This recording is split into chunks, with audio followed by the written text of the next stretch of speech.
Parecido a algo que no había aparecido alguna vez, que se llama la presión, ¿no? La presión de tener que ganar, la presión de tener que conseguir un determinado objetivo. Puede ser que eso hoy haya aparecido, ¿no? Porque pues, no hemos corrido, no hemos jugado sueltos y eso a veces está tenazas. A veces decimos, ¿por qué no corren más? ¿Por qué no luchan más?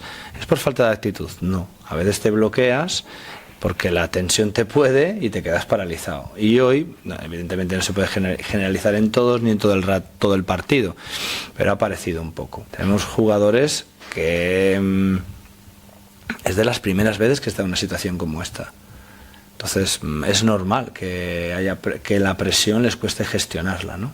Muchos jugadores que son nuevos a la hora de intentar luchar, 7 en concreto, por jugar el playoff. Nuestros deberes están bien hechos.